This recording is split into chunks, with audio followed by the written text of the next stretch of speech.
Trump for president, Flint, Michigan poison, and Idris Elba making history. Let's talk about it. Welcome to the very first episode of the Weekend Wrap Up. This is a new segment I'll be starting on my channel that I will be uploading every Sunday to keep you guys informed on any pressing and controversial and popular and any type of news that's going on that I feel that needs to be shared, or I find funny or interesting or stimulating. You guys will get it here. First off, we're going to talk about the presidential election coming up. Now, as you guys know, this will be Obama's last year in office. November 2016 will be the end of Obama's great 2 terms in office. He has done many great things. I actually remember the day when he got elected. I was in school and they announced it on the intercom. Everybody was happy, and I remember, I think within a week, I saw like all these pictures from the inauguration speech of Obama getting sworn in and Beyonce singing and just people so emotional in the background. It was just a good time. He's done many great things. People try to, break him down as president, but you can't deny greatness, and Obama is in fact greatness. Now, coming up, the list is trash, man. It's like, I don't even know where to begin. Donald Trump is in the lead. That's how you know. I mean, that's where we stand right now, where Donald Trump is in a position to potentially be the president of the United States. The person who's going to run this country, the commander-in-chief of the country, the head honcho, the shot caller of the country, Donald Trump, money hungry and quite honestly an ignorant person, just by some of the things that he said. Not ignorant, but just stupid, honestly. And some of the things that he says. Now, I understand that America does have problems. Problems need to be solved. But the way that Trump presents solutions to these problems is just completely ridiculous. For instance, building a wall against the Mexican border to keep Mexicans out. Now, I get that illegal immigration is a problem, and building a wall and kicking everybody out isn't right, because for one, you have to think about the way immigrated Mexicans, affect the economy over here and the jobs that they do and all.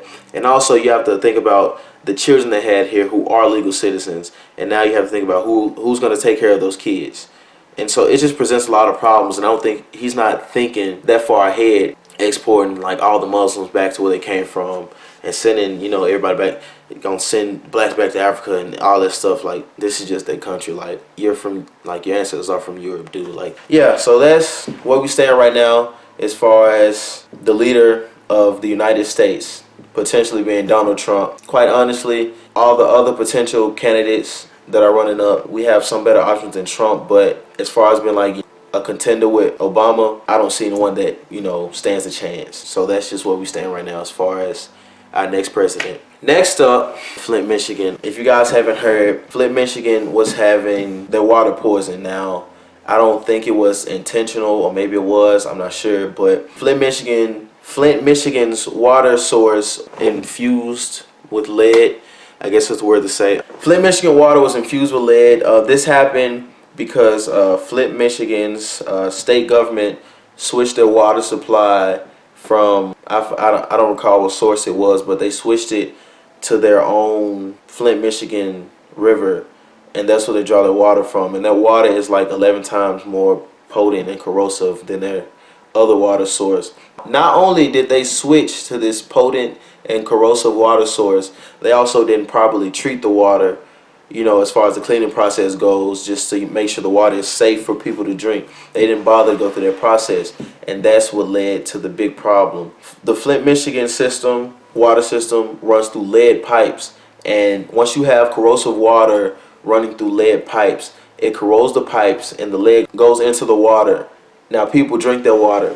People not knowing what's going on immediately, because the effects don't happen just like that. They're just drinking the water, thinks everything's fine. But over time, all these problems are presented, and now people are wondering what's happening. They find out, oh, it's lead poisoning, and now the government, is looking crazy. To be honest, I don't think they really care, just because, for one, 50% of the Flint, Michigan population is black, not minorities. 50% is black. You have, the other percentages, you have, Mexicans, Latinos, Asians, and then a very small percentage, which is white Caucasians.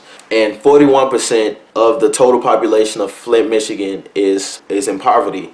So that's why I don't think they're so pressed, and there's no sense of urgency to do anything about Flint, Michigan. And I say this because to this day, they still haven't changed the pipes down in Flint, Michigan. Now I understand that costs money and there's a process to do all this, but something has to be done because these people, they need water. You need water to survive. If this were some area of higher status, you know, this problem wouldn't even happen. Like, there would be no talk of it. And if they did switch water, they would make sure everything is, you know, just pristine and ready to go for these guys. But since you have a group of black poor people, and not even just black poor people, you have a group of poverty, you don't care about them. Like, you just kick them to the curb. And I feel like this is, you know, there's no excuse for what's going on in Flint, Michigan right now. Like, there's nothing anybody can say to justify to make it right. And all they had to do was simply, for $100 a day, go through the proper steps of cleaning the water and make sure the water is okay for people to drink. They couldn't even do that for $100 a day. You mean to tell me that there's no one within Flint, Michigan's system, financial system, who can find $100 a day in the budget to make sure that water, the essence of life, is okay for people to drink? I mean, there's no way to justify that. Many prayers out to Flint, Michigan, those who were affected, those who lost their lives, those who are going, you know, through whatever. You know, people are saying just send Flint, Michigan bottled water, but no, it's bigger than that, because something needs to be done. You know what I'm saying? And it's even beyond like water. Something needs to be done about poverty. There's a big problem with poverty going on in America. Now, Obama has done a lot for poverty, but it isn't eliminated. And, you know, it's crazy that the government has, well, what was the jackpot recently? What, 1.5 billion? You got that money, but, you know what I'm saying, it's people sleeping on the side of the streets, and it's wintertime, there's people outside laying in the cold, you know. That's crazy to me. Like, and what's really crazy is that there are more empty homes. Like, there are more homes that people have been evicted, and homes that are just unvacant. There are more vacant homes than there are homeless people. So, like, if you put every homeless person in a house, you'll still have houses left over. You know, just a fact, just food for thought. Last but not least, we're going to try to end on sort of a good note. This story does have two sides, a good and a bad. So I figure I'll start with the good first. You have Idris Elba making history. Idris Elba made history at the Screen Actors Guild Award, or Guild Award, I don't know how to pronounce the word, the SAG Awards. The first male and the first black male to receive 2 awards in one night. People are finally being recognized and appreciated for all their hard work and all their talent. Now, the bad side to the story. There were a lot of black people who were award receivers of the SAG Awards, but there were also other people of many other different races who received awards. The SAG Awards had a very diverse nomination list and award receiving list, yet they want to start the trend #sagssoblack, saying that the SAG Awards, you know, it's like the flip of the Oscars. Oscars has all white, SAG has all black. Now, the Oscars has an all white nomination list, a mainly white nomination election board, whatever you want to call it. That's not the same as the SAG Awards, because the SAG had a very diverse nomination list. If you go back and look at a lot of the receivers last night in their speeches, a lot of them made reference to how ethnically diverse that the SAG Awards were, and how they appreciated that, and how they recognized that was going on. But the Oscars, on the other hand, you guys know how it is. I made a video on the Oscars if you want to check it out. Went up to my channel. In my opinion, I think that people should really boycott the Oscars. Like, why would you want to support someone who's not supporting you? That doesn't make any sense to me. Why does the Oscar hold so much weight to you? Like, I get that it's a very high accomplishment to reach, but, you know, don't give it so much weight. Like, it only has as much power as you give it. So I feel that instead of worrying about the Oscars, kick the Oscars to the side and support those who are supporting you. Support the people who are out there. It's not about, you know, diversity. It's about giving credit where credit is due. And, you know, credit is due to, you know, greatness doesn't know, you know, race. It doesn't know height, gender, sexuality, anything like that. None of that matters. It's about what you did and what you accomplished. And the Oscars isn't, you know, that they're not doing that in the proper way. And so I say, forget the Oscars. You know, if the Oscars don't want us there, then we don't want to be there. We can kick them to the curb. We can go somewhere else. All these other award ceremonies and places that you can go and be awarded for what you've done, but you choose to dwell on this. Now, granted, it is still a problem and something needs to be done about it, because this is such a blatant form of racism that something has to be done about it. And I say you boycott it. You don't give it any power. You kick it to the curb and you keep it pushing. But that's just my thoughts on the whole situation. So guys, that'll do it for the very first episode of the weekend wrap up. Trump for president, Flint, Michigan, Poisioned, and Idris Elba making history.